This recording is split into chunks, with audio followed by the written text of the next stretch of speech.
जय श्री महाकाल। मसानी क्रिया, मसानी क्रियाएं बहुत ही खतरनाक क्रियाएं होती हैं और इस क्रियाएं से बहुत लोग दुखी हैं। बहुत लोग दुखी हैं क्योंकि मसानी क्रियाएं इतनी खतरनाक होती हैं कि डायरेक्ट उस शमशान से जोड़ देती हैं।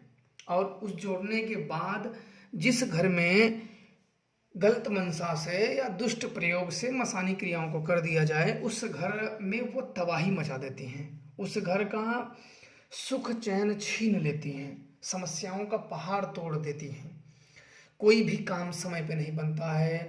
उस व्यक्तियों के घर में कोई न कोई समस्या लंबी समय से चलती आ रही है, उसे ठीक न होना, कोई व्यक्ति कहीं बझ जाना या किसी व्यक्ति का काम अटक जाना या बराबर कोई बीमार रहना या बीमारी जाना नहीं। बहुत से ऐसे मसानी के लक्षण होते हैं कि व्यक्तियों को बहुत तंग कर देते हैं। अब बात आती है कि मसानियों को पहचाने कैसे। मसानियों को पहचानना एक बहुत बड़ा मुश्किल काम होता है। छोटे मोटे लोगों के लिए, गांव के ओझा फोझा के लिए इसकी बस की बात नहीं होती है। सबसे पहले इन्हें देखना होता है, देख विद्या द्वारा शक्तियों को भेजना होता है कि इस व्यक्ति को क्या लगा हुआ है। सबसे पहले आप शक्तियों से देखोगे क्या लगा है, कैसे लगा है और क्या चाहिए, कैसे जाएगी। बिना रास्ता, बिना क्लियर करे आप हटा नहीं सकते हो। ऐसा नहीं कि कोई गया और कोई उपाय बता दिए, कर दिए, हट गया, ऐसा नहीं है।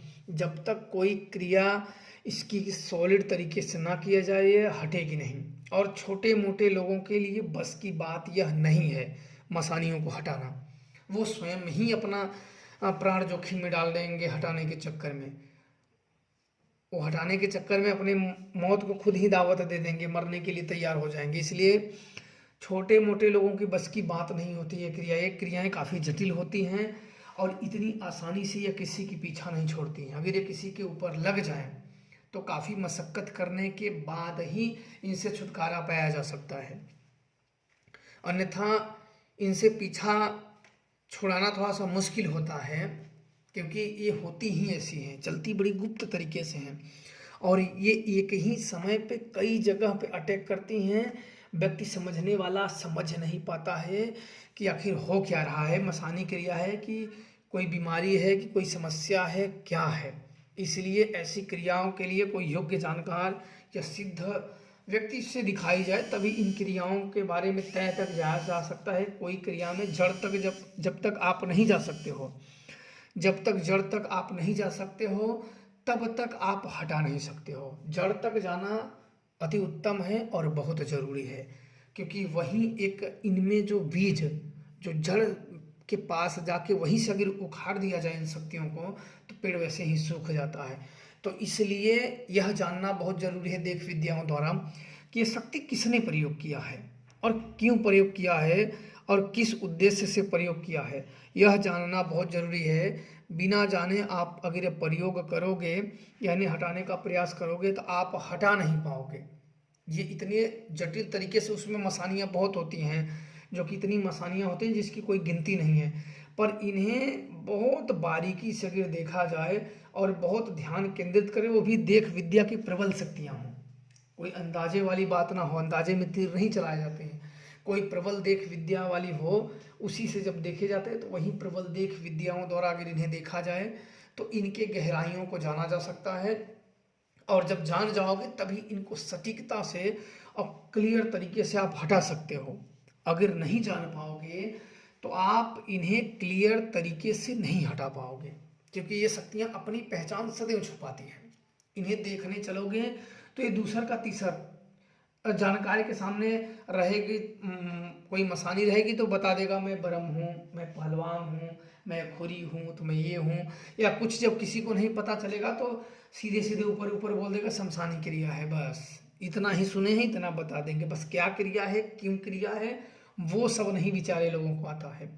इसे देख विद्या जरूर है और देख विद्या दिखवाने के लिए भी व्यक्तियों के खर्चे लगते हैं, क्योंकि जो देवता देखने जाएगा सबसे पहले तो एक पूजा उसी को देना होता है।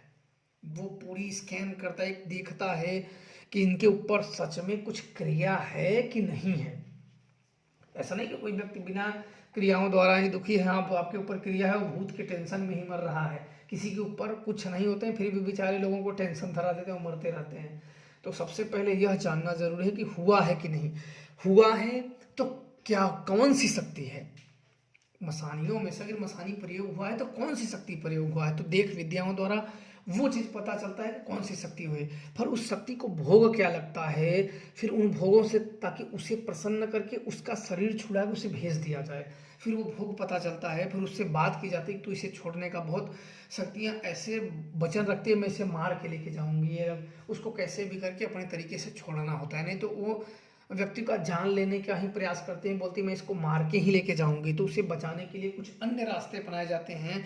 कुछ देखो, जान के बदले में जान, कोई मुर्गा दे देता है, कोई बकरा देता है, कोई अन्य तरीके से दे देता है इंसानों का जान बचाने के लिए। अगर इस प्रकार से प्रयोग नहीं करोगे तो वह व्यक्ति जिसके ऊपर मारण क्रिया हुआ है या शमशानी क्रिया हुआ है वो मर जाएगा।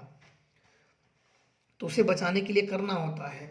और फिर उसको हटाने के बाद एक कवच, एक शरीर की सुरक्षा कवच उसमें बांध दिए जाते हैं। जो हम लोगों का कवच है वो अलग तरीके का होते हैं, और वो कवच बांध दिए, वो जो 100 मुद्रा जो मुर्दों को लेके जाते हैं उसके कुछ मंत्र जो होते हैं, उस मंत्र को बांध के उस अभिमंत्रित करके किए जाते हैं, उसकी काट नहीं होती है। वो अगर बांधा जाए तो वापस से आपको भूत कभी नहीं धरते हैं। कहीं भी जाओ, टोना भूत प्रेत किया कराए उस व्यक्ति पे असर नहीं करता है। लेकिन हाँ, ये कवच जो होते हैं इनकी एक निश्चित सीमाएं होती हैं।